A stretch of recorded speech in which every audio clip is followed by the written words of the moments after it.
Assalamualaikum warahmatullahi wabarakatuh dan salam sejahtera. Okey, hari ini saya nak share tentang kenapa madu kelulut di kaki bukit ni sangat special.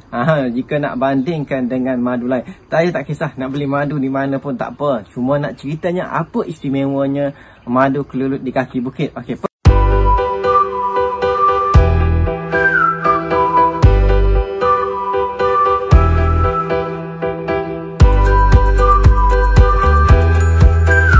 Okey, yang pertama adalah madu kelulut di kaki bukit ni adalah lebah ataupun lebah kelulut yang dibela, iaitu kami bela di kawasan hutan. Bermaksud nektar dan polennya adalah daripada original hutan. Okey, bukan kita bela di kawasan kampung atau di kawasan bandar. Jadi menyebabkan segala benda yang dibawa punggah bawa balik itu adalah kita kata original dari hutan. Dan specialnya lagi adalah hutan kawasan itu adalah hutan kebanyakannya adalah pokok akasia yang mengeluarkan nektar yang sangat sedap rasanya, iaitu biasanya manis dan ada masam sedikit. Okey, biasanya untuk kelulut, kalau yang madu kelulut ni ada yang terlalu masam, okey, menyebabkan anak-anak kecil ataupun kita sendiri tidak selesa untuk mengamalkan. Apa yang special lagi, yang tak tahannya special sangat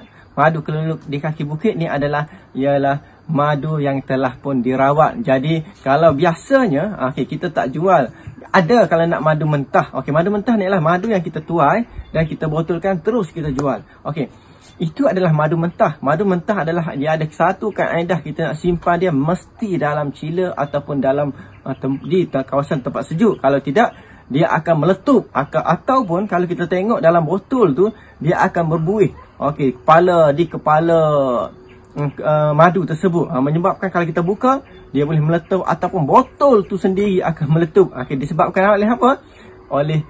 Untuk madu kelulut di kaki bukit, dia akan ada satu rawatan lagi, mengeluarkan peratusan air yang ada di dalam madu. Okey, bukan buang 100%, buang peratusan air untuk mengelakkan daripada madu tersebut berlakunya proses penapaian. Sebenarnya video ni agak panjang sebab saya nak cantum semua sekali. Kalau nak dengar yang ni pun dah cantik dah. Okey, kemudian cara amalkan pula. Okey, sebenarnya kadang-kala okey, kita apa dia ni?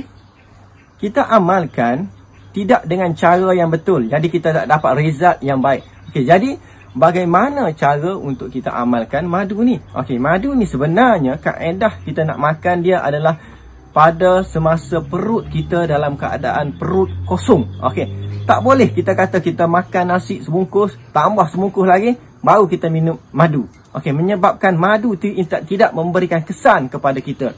Jadi, bila waktu kita nak minum madu ni? Okey, pada waktu pagi semasa perut kita kosong. Kemudian kemudian sejam, 2 jam lepas tu barulah kita boleh ambil breakfast yang lain ataupun kita makan tengah hari, tak apa. Okey, jadi satu lagi sebelum kita nak tidur. Sebenarnya badan kita ni bila kita enak tidur, seronok tidur, mimpi macam-macam kan. Okey, tapi ada 3 benda di dalam badan kita ni tak pernah tidur. Kalau dia tidur, habis kita. Okey, pertama, otak kita sedang sedang proses segala benda di badan kita. Kemudian buah pinggang kita sedang bekerja. Jantung kita mengepam darah ke seluruh badan kita. Okey, kenapa kita kena amalkan madu ni? Tak kira lah madu mana, madu di kaki bukit ke kaki mana pun tak apa.